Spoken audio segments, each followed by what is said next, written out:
Aku tinggalkan dua hal. Ketika kalian pegang keduanya, maka kalian tidak akan sesat selama-lamanya. Apa itu? Kitab Allah wa sunnat Rasulih, Al-Quran dan hadis Nabi sallallahu alaihi wasallam. Hadirin yang dirahmati Allah Subhanahu wa taala. Ulama sepakat bahwa ini merupakan perintah juga. Setiap kita kalau kepengen hidup itu lurus, maka nggak bisa lepas dari dua hal ini. Yang jadi persoalan adalah ketika kita diperintah untuk kembali pada Quran dan kepada hadis Nabi Sallallahu Alaihi Wasallam, tentu nggak ujuk-ujuk kita ke Quran dan ke hadis. Kalau kemudian kita ada masalah, kita buka Quran sendiri-sendiri, sesat kita. Kalau kemudian ujuk-ujuk kita buka hadis, cari buku hadis tentang persoalan kita akan menafsirkan hadis itu terserah kita. Nah, hadirin yang dirahmati Allah Subhanahu wa taala, Nabi sudah ingatkan kepada kita, al-ulama'u warathatul anbiya. Ulama itu pewarisnya para nabi, dan mereka lah orang-orang yang memegang keduanya itu, Quran dan hadis. Sehingga hadirin yang dirahmati Allah, kita ini nggak bisa dikatakan ikut Quran, dikatakan ikut hadis, tapi nggak ikut ulama. Jadi orang yang ikut ulama itu insya Allah ikut Quran dan ikut hadis. Tapi kalau dia ikut Quran dan ikut hadis, Allah Subhanahu wa taala, belum tentu dia ikut Quran dan hadis. Kenapa? Belum tentu dia paham apa yang dimaksud Quran, belum tentu dia paham apa yang dimaksud dengan hadis. Secara umum kita tahu, hadirin yang dirahmati Allah Subhanahu wa taala, misalnya ada ungkapan fawailul lil musallin, ini sering kali kita bahas. Celaka buat orang yang sholat. Siapa? Alladzina hum an sholatihim sahun, alladzina hum yura'un, dan seterusnya. Kalau kita baca ujuk-ujuk ke Quran, sulit kita memahaminya, Allah Subhanahu wa taala.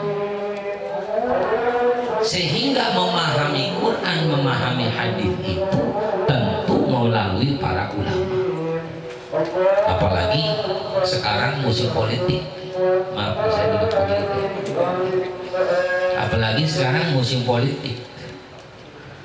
Ada baca pres 3, walaupun belum ketahuan wakilnya siapa.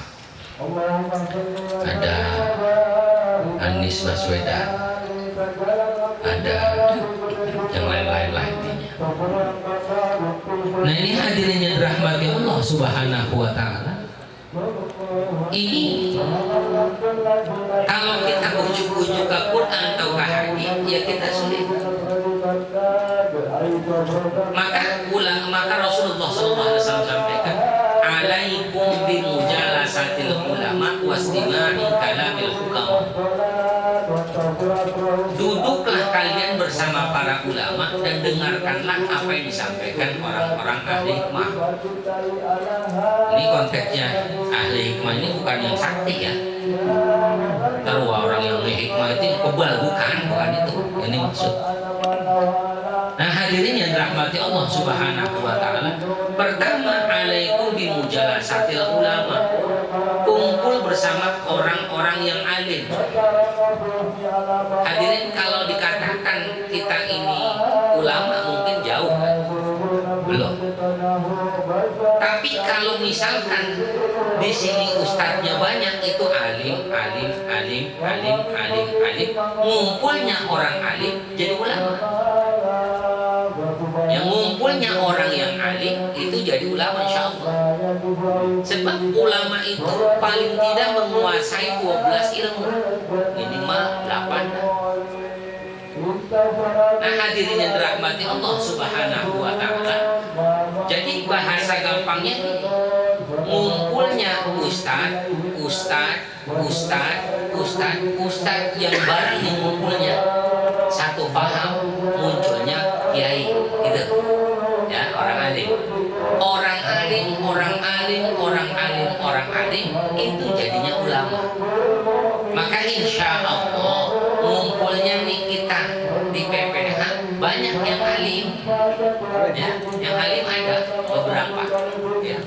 Nah ini ngumpulnya orang alim itu insya Allah kita disebut ngumpulnya bareng ulama. Enaknya apa hadirnya rahmat Allah ngumpul dengan ulama, kita paham ada syair wa kullu man bi ghairi ilmin ya'malu a'maluhu mardudatun lahu. Setiap perbuatan yang gak ada ilmunya, setiap ibadah yang kita nggak paham kaifiahnya, tata caranya, maka ibadah yang kita lakukan kita nggak paham itu hadirnya rahmat Allah, itu ibadah kita bisa saja ditolak, tapi bisa diterima. Ayo sabab, apa sebabnya bisa diterima?